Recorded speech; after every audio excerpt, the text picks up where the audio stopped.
Mas, Juca, sobre o Corinthians, perdeu para o Botafogo. Alguém está falando em algum alvinegro rebaixado. O Corinthians está na zona do rebaixamento nesse momento e jogando pedrinha. Então, porque é tal história. O corintiano quer se iludir, ou quis se iludir, com vitórias que o Corinthians teve contra quem? Contra o América Potiguar da Série D, contra times da Série B continental, né, na Copa Sul-Americana. Fico ofendidos quando eu digo isso, né? Mas é a verdade. Ganhou de quem o Corinthians? No Brasileirão, do Fluminense de 3-0, com 2 gols dados de presente. O Corinthians fez esses gols em 7 jogos. E contra o Botafogo ficou muito clara a diferença.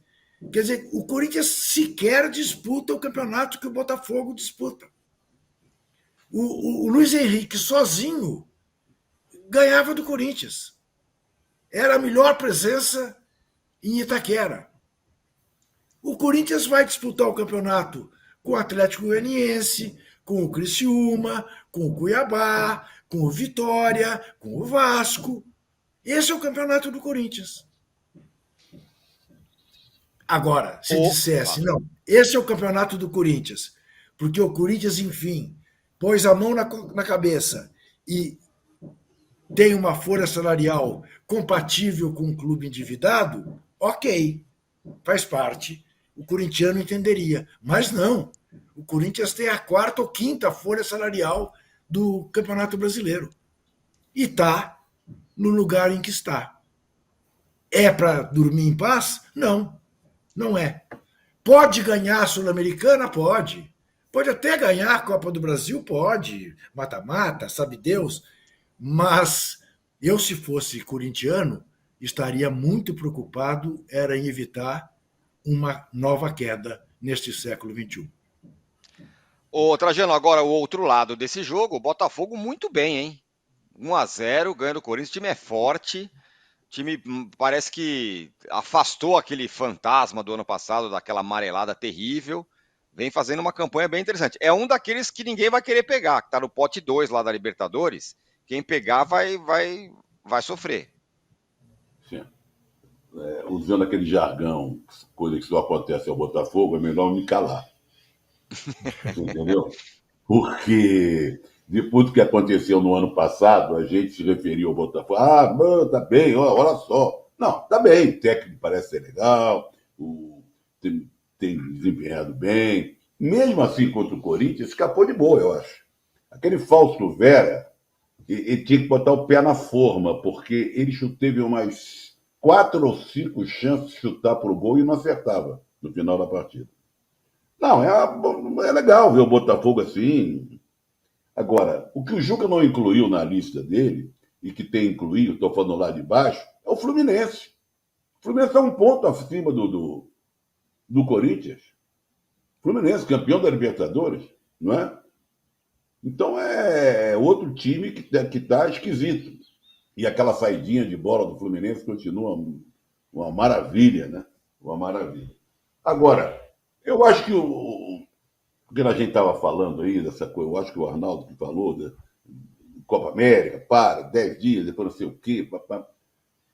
É muito, eu não sei nem essa gangorra entre a disputa de torneios e a disputa do Campeonato Brasileiro, você não sabe como considerar o time. Eu acho que o grande exemplo desse é o Bahia, para mim. O Bahia merece todas as críticas em determinado momento. Copa do Nordeste, não sei o que e tal. Aí vai para o Brasileiro e está lá. É líder. É líder, junto com o Flamengo, só perde na disputa de saldo, essa coisa. Então é muito difícil essa altura do campeonato, a gente falar, o Botafogo está bem, mas eu prefiro esperar. O outro está muito mal. Aí dá para falar. Quem está muito mal, dá para falar. Quem está muito bem, difícil de falar. Eu acho que a lógica, na minha cabeça, é essa.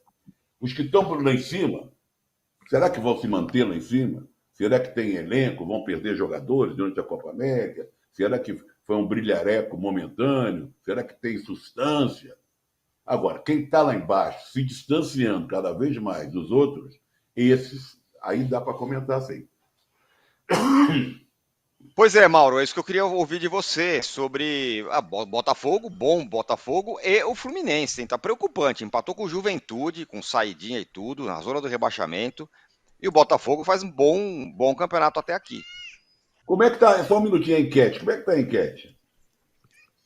Vamos lá, nossa enquete, ó, vocês não gostaram, mas tá com quase 10 mil votos já, ó. O massacre do Flamengo sobre o Vasco significa que Flamengo entrou no rumo e ninguém segura, 26%. Vasco vai brigar para não cair, 45%. Foi circunstancial, 11%. Não significa nada, está muito cedo, 18%. Por enquanto, a nossa enquete. Mauro, desculpa interromper, espero que o delay esteja melhorado para falar do Fluminense e do Botafogo.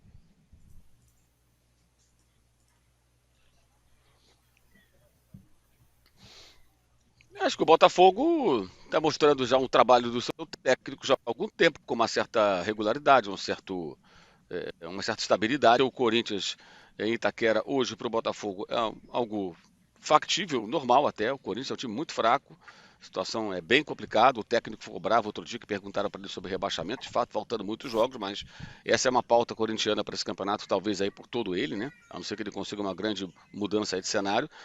E o Botafogo está brigando de novo para ficar ali entre os mais bem colocados. Tem muito investimento do Botafogo, né, gente? O Luiz Henrique, tá, o jogador da Holding Eagle de 20 milhões de euros a serem pagos aí parceladamente ao Betis. Então, é um time caro, tem jogador caro ali. O Júnior Santos se desenvolveu muito, virou um jogador mais importante, virou protagonista no lugar do Tiquinho, tudo bem, foi uma boa sacada no mercado. Tem investimento ali do Botafogo. E o Fluminense fez um gol num pênalti bizarro, né? Que pênalti foi aquele? Como é que o camarada marca aquilo? Aquilo foi uma vergonha, né? Pouco comentado, aliás, né? Quase não se fala. Que pênalti foi aquele? O Arnaldo deve ter adorado. É aquela, né? Pelo amor de Deus. E depois, essa insistência assim, uma coisa é você sair jogando para construir lá de forma organizada. Outra é trocar passes perigosamente dentro da área, especialmente quando o seu goleiro, e o Fábio é o caso, não é um exímio jogador com espécie. E vira e mexe acontece alguma pichotada. E aconteceu de novo. Então o Fluminense vencia com um gol de um pênalti que não existiu, e depois acontece aquilo. E isso é muito ruim, porque acaba criando uma situação em que toda a ideia de jogo do Fernando Diniz fica comprometida, porque acaba se misturando tudo, né? Como se nada prestasse, como se tivesse que sair do chutão. Não é que tem que sair do chutão, tem que sair organizado, mas tem que ter um mínimo de responsabilidade. Não pode ser inconsequente. Virou um negócio inconsequente, especialmente depois que ganhou o elogio do Guardiola.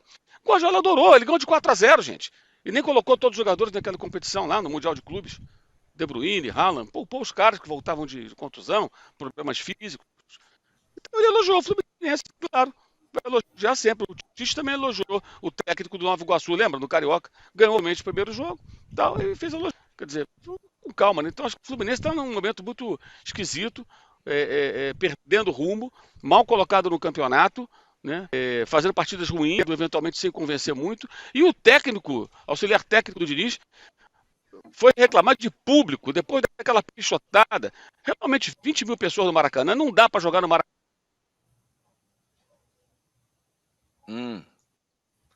Travou. Conexão do Mauro travou. Agora eu só não entendi, viu, Mano? Dele falar que o Arnaldo, em relação ao pênalti do Fluminense, foi citado você, Arnaldo. Isso, o árbitro é o Candansan.